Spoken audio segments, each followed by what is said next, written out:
सोचिए जरा, आपके पास एक अनजान नंबर से फोन आता है। सामने से एक बहुत ही प्रोफेशनल और मीठी आवाज आपको एक ऐसा ऑफर देती है जिसे सुनकर आपके कानों पर यकीन नहीं होता। कहा जाता है कि बस अपना पैसा निवेश कीजिए और ठीक 1 साल के बाद या 1 साल के अंदर उसे सीधा 1.5 गुना बना लीजिए। आप सोचते हैं किस्मत का दरवाजा खुल गया, लेकिन सच तो यह है कि यह वो कॉल थी जिसने पटना से लेकर दरभंगा तक, आम किसानों से लेकर पुलिस महकमे तक के बैंक खाते पूरी तरह से खाली कर दिए। आज हम पर्दा उठाने जा रहे हैं 9 करोड़ रुपए के एक ऐसे खौफनाक तिलिस्म से जिसका सच सुनकर शायद आप भी अपना सिर पकड़ लेंगे। कहानी है एक आम सा दिखने वाला पति पत्नी की। बिहार की राजधानी पटना के कदमकुआं के लोहानीपुर इलाके के रहने वाले आशुतोष कुमार सिंह और उनकी पत्नी रितु देवी, इन दोनों ने मिलकर ठगी का एक ऐसा मायाजाल बुना जो किसी भी हॉलीवुड फिल्म की कहानी को मात दे दे। इन्होंने पटना के पॉश इलाके फ्रेजर रोड की एक बिल्डिंग में बाकायदा करोली फाइनेंस नाम से एक शानदार दफ्तर खोला। लोगों को अपने जाल में फंसाने के लिए उस दफ्तर के अंदर एक पूरा कॉल सेंटर तैयार किया गया। वहां कई लड़के लड़कियों को सिर्फ एक ही काम के लिए काम पर रखा गया था। फोन घुमाओ, मीठी मीठी बातों में उलझाओ और शिकार को फंसाओ। नमस्कार, आप देख रहे हैं YBN बिहार झारखंड और मैं हूं अजीत आनंद। अब आपके मन में यह सवाल उठ रहा होगा कि कोई भी इंसान इतनी आसानी से अपने खून पसीने की कमाई किसी अनजान कंपनी को कैसे दे सकता है।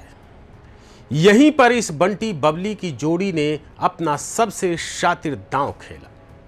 शिकार को पूरा यकीन दिलाने के लिए ये ठग शुरुआती 1-2 महीने तक किए गए वायदे के मुताबिक रिटर्न का पैसा लोगों के बैंक खाते में जमा करवाते थे। उदाहरण के तौर पर आराध्या नाम की एक महिला, जिनके पति खुद बिहार पुलिस में सिपाही है, उनके खाते में निवेश के बाद लगातार 2 महीने तक 50-50 हजार रुपए ब्याज के तौर पर आए। बस इसी झूठे विश्वास और मुनाफे की चमक ने लोगों की आंखों पर लालच की पट्टी बांध दी। इसके बाद तो जैसे एक चेन बन गई। लोगों ने खुद तो पैसे लगाए ही, अपने रिश्तेदारों, दोस्तों और जान पहचान वालों का पैसा भी इस डबलिंग मशीन में झोंकना शुरू कर दिया। लेकिन हर रेत के महल की तरह इस फर्जी फाइनेंस कंपनी की दीवारें भी अचानक भरभरा कर ढह गई। इस साल जनवरी के महीने में वो चमकता हुआ दफ्तर अचानक बंद हो गया। जो फ़ोन कॉल्स पहले दिन में 10 बार आते थे, वो नंबर स्विच ऑफ हो गए। वो मीठी आवाज़ें हवा में कहीं गायब हो गईं और साथ ही गायब हो गए उन 27 लोगों के खून पसीने के 9 करोड़ रुपए। जब पानी पूरी तरह सिर से ऊपर चला गया और इन पति पत्नी का कहीं कोई अता पता नहीं चला, तब जाकर कोतवाली थाने में FIR दर्ज कराई गई। पुलिस ने जब इस पूरे मामले की परतें उधेड़नी शुरू की तो जांच की आंच में जो सच सामने आया उसने सबको चौंका दिया। पता चला कि ठगी के शिकार सिर्फ पटना के लोग नहीं थे, बल्कि सीवान, लखीसराय, समस्तीपुर और गया जी तक फैले हुए किसान, छोटे व्यापारी और यहाँ तक कि पुलिसकर्मी भी इस धोखेबाजी का शिकार हुए थे। सबसे ज़्यादा दर्दनाक बात यह रही कि इसमें भारी संख्या उन महिलाओं की थी जिन्होंने अपने भविष्य के लिए जोड़ी गई जीवन भर की जमा पूंजी इस कंपनी में लगा दी थी।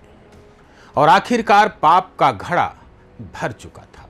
पुलिस ने जाल बिछाकर शनिवार की देर रात इस शातिर जोड़े को उनके घर से धर दबोचा और अब ये दोनों सलाखों के पीछे अपने किए की सजा काट रहे हैं। पुलिस अब उन तमाम लोगों की सूची तैयार कर रही है जो इस लूट का शिकार हुए हैं। इस पूरी घटना ने एक बार फिर समाज को एक बहुत ही बड़ी चेतावनी दी है कि रातों रात अमीर बनने का कोई शॉर्टकट नहीं होता। इसका कोई शॉर्टकट फार्मूला नहीं है। जब लालच दिमाग पर हावी हो जाता है तो कानून की रक्षा करने वाले भी इन सफ़ेद पोश ठगों के बिछाए जाल में उलझकर रह जाते हैं। तो सतर्क रहिए, अपने पैसों की खुद सुरक्षा तय कीजिए और ऐसी किसी भी फर्जी कॉल से सावधान रहिए। YBN बिहार झारखंड चैनल को सब्सक्राइब करना मत भूलना। जय हिंद, जय बिहार।